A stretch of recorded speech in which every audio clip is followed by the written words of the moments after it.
you'll believe it. Slower ball, he's fallen for the trap, and Howarth goes with his score on 94. Brilliantly caught there by Phil Edmonds, who made it all look very easy. So poor Jeff Howarth thinking there was 4 runs there to take him on to 98. Slower ball, a bad ball in fact, a short one, and pulled away very firmly straight into Phil Edmonds' hands at square leg. So that was a fine effort, great effort there from Jeff Howarth, and obviously going to be so disappointed that he couldn't have made it 3 successive Test centuries. But a fine innings for his side. He's helped to pull them through here to 191, and he's the 4th man out with his score on 94. New Zealand lost their next 6 wickets for only 43 runs, all out for 234, and that really was a disappointing effort after winning that toss and really having the best of the conditions. Bob Willis, 5 for 42, another great effort from a very fine bowler, and I reckon that Mike Brearley and his men must have been very, very pleased at the way their teamwork had got them through, their teamwork and their sustained attack. Well, England in turn didn't start off all that well. Graham Gooch for 0 and Mike Brearley for 2, that was 7 for 2, and young Brendan Bracewell, who picked up both wickets, must have been feeling very chuffed playing in his first Test match. Gower came in with a total at 7 for 2, and here he faces Bracewell, and Gower and Radley have taken the score on to 56 for 2. And a lovely shot to get things underway, just lent into it, stroked it through the offside. That brings up the 50 partnership, brings another 4 to David Gower, and a very confident start indeed to the afternoon's play. So these two have added 50 in 68 minutes.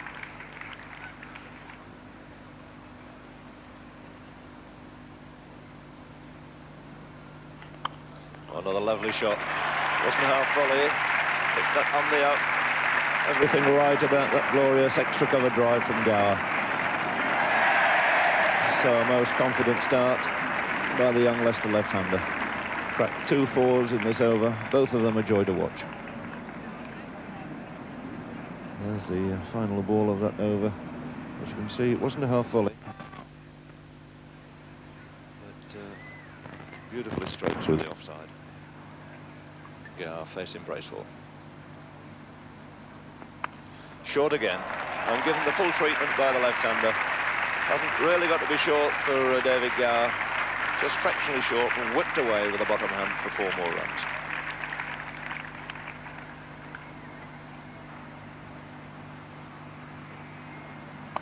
That's in the air and is dropped. So a very comfortable and easy catch, young Bracewell. Picked up 2 wickets earlier on, and there he goes, dropping Gower. Gower on 44, a score on 88 for 2. Well, poor Bevan Congdon there. Good over, and should certainly have had the wicket there of Gower. See again a very simple chance offered here to mid-on. Bracewell, the fielder, moving easily there to his right, and in it goes and out it pops.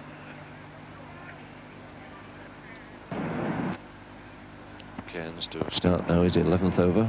Radley on 33. And a lovely shot, half volley, over pitch and cracked through the offside for 4. A rare half volley there from Lance Cairns, who's previously bowled 10 overs for only 12 runs.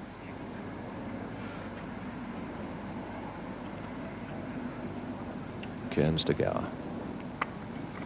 And that's hammered again off the back foot. 4 more for Gower. David Gower moves on to 48 with another glorious boundary. 58 out of 99 for 2. Yeah, just starting to get his stroke play just about perfectly now. Burgess again, that's beaten him this time.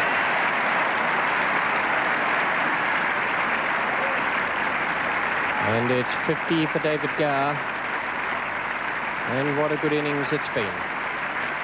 Started off with 2 rousing boundaries, hook shots from short pitch deliveries where the New Zealanders tested him. Now he's made 52 in 109 minutes, and in all he's hit 7 boundaries, 98 balls.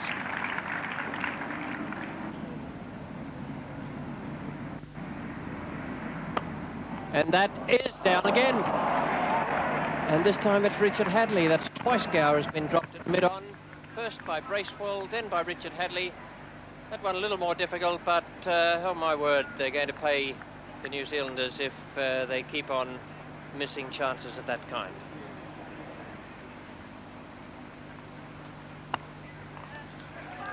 Anderson. Oh, and that's out. That's a great piece of fielding by Robert Anderson. It had to hit the stumps. Congdon pulled his hands away. Radley was going for the 50. A lot of players dismissed looking for the half century or the century, and fast though he is, that was always going to be a desperately close thing at the far end for umpire Barry Mayer. Here we are, this showing the run out. He hits a full toss wide, and Robert Anderson going for his 50th run. Robert Anderson makes a brilliant pickup, quickly throwing, hitting the wickets. Oh, it's a fine shot. Nice, lovely piece of foot movement there by Graham Root. A glorious straight six into the pavilion.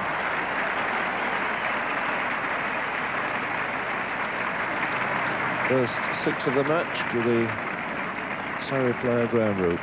And he goes from 1 to 7, and that's something quite unusual in a test match.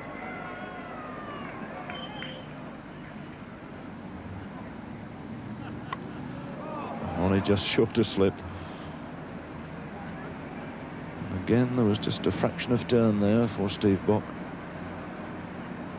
Sufficient to find the outside edge. Well, Bock here can certainly consider himself unlucky not to have picked up at least one wicket in his 17th over. Caused problems to all three batsmen he's bowled to, and he's bowled him. One coming straight on with the arm, and nobody could say that Bock hasn't deserved that wicket. He turned 1 or 2, then one came in with the arm, found that little gap between bat and pad, and Graham Root goes for 14, bowled by Bock. 4 Englishmen out now with a total on 165.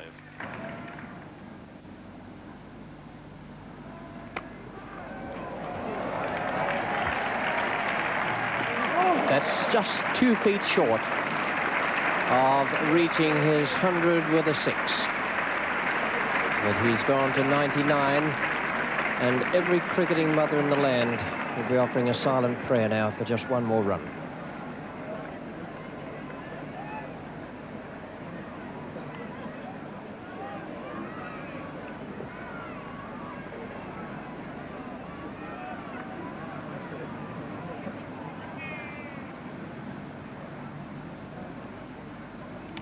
And there it is.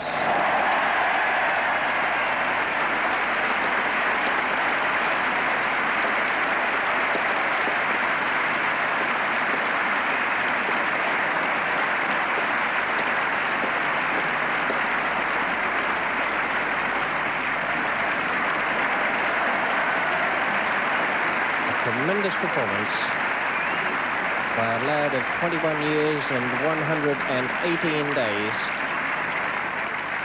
He's the youngest England player since the war to score a century.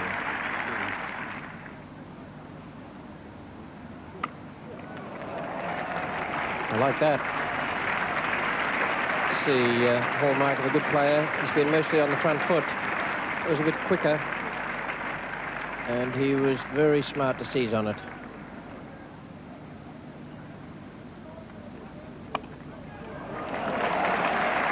A super shot, that one. Just 2 men patrolling that area on the offside. It hits like a thrashing machine, Ian Botham.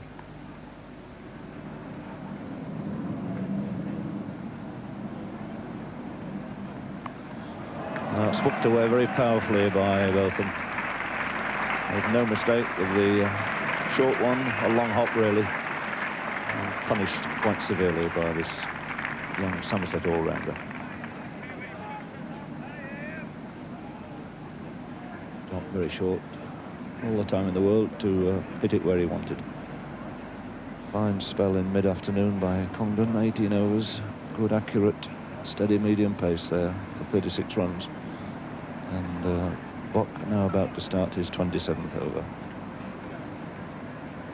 Could possibly be his last. The new ball will be due after this.